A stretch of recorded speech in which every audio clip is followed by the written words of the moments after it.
Vós que tendes sede, vinde às águas. E quem já se sente perdido, vinde tomar e beber. Olá, irmãos. Dando continuidade ao estudo dessa semana, hoje falaremos do tema da ressurreição. Vamos fazer uma oração inicial.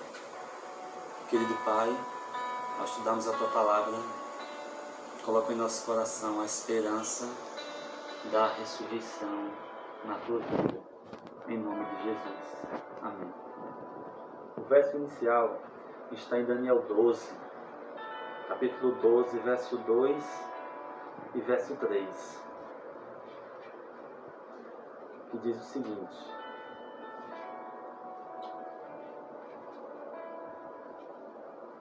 muitos do que dormem no pó da terra ressuscitarão, uns para a vida eterna e outros para a vergonha e horror eterno.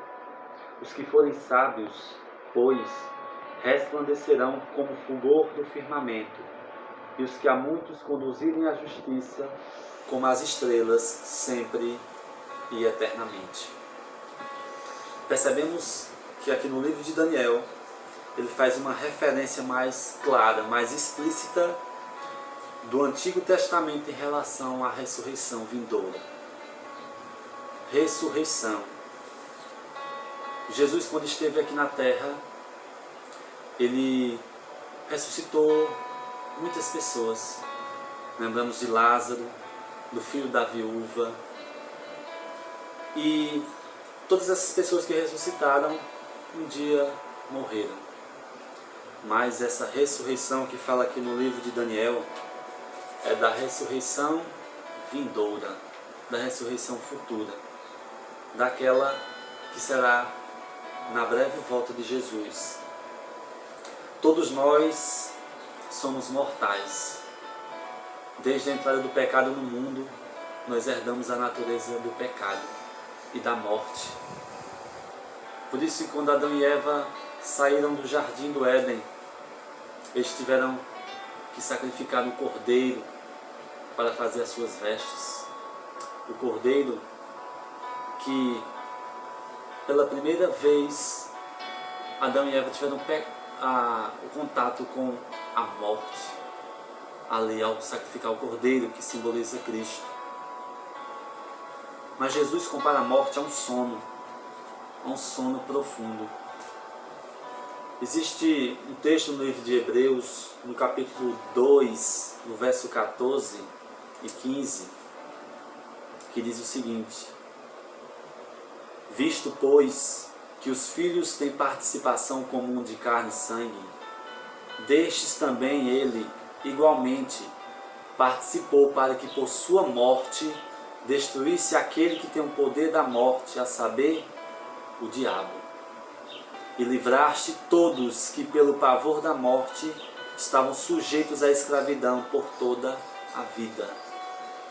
Sem a morte de Cristo e a ressurreição de Cristo, nós não teríamos vida eterna.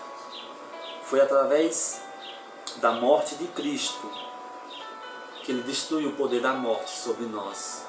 Existe um trecho do livro Desejado de Todas as Nações que diz assim: para o crente, Cristo, ele é a ressurreição e a vida. Em nosso Salvador é restaurada a vida que se perdera mediante o pecado, pois ele possui vida em si mesmo, para vivificar a quem quer. Ele acha-se investido do direito de conceder a imortalidade. A vida que ele depusera como homem, ele reassumiu e concedeu aos homens. Disse Jesus: eu vim para que tenham vida e tenham em abundância. Está em João 10, 10. Aquele que beber da água que eu lhe der, jamais terá sede, porque a água que eu lhe der se fará nele uma fonte de água que salte para a vida eterna. Está em João 4, verso 14. Quem come a minha carne e bebe o meu sangue tem a vida eterna, e eu ressuscitarei no último dia. Tem você colocado em seu coração o desejo de beber dessa água, de beber da água que é Cristo Jesus, aquele que nos concede, aquele que nos garante uma vida eterna? Existe outra parte do trecho que diz o seguinte: para o crente, a morte não é sinal de pouca importância. Cristo fala dela como se fora de pouco valor. Se alguém guardar a minha palavra, nunca verá a morte, nunca provará a morte. Para o cristão, a morte não é mais que um sono, um momento de silêncio e escuridão. A vida está escondida com Cristo em Deus, e quando Cristo, que é a nossa vida, se manifestar, então também vós vos manifestareis com Ele em glória. Está lá em Colossenses, no capítulo 3, no verso 4. Por quais razões não devemos temer a morte?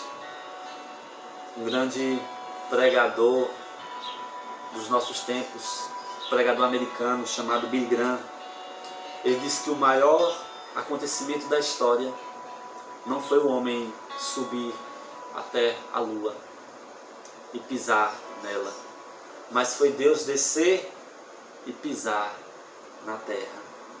Cristo pisou nesse mundo, veio aqui e sofreu tudo para nos garantir uma vida eterna.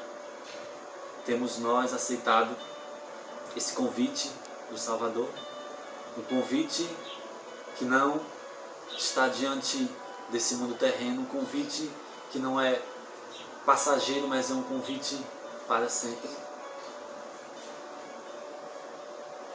Existe uma pergunta que devemos refletir.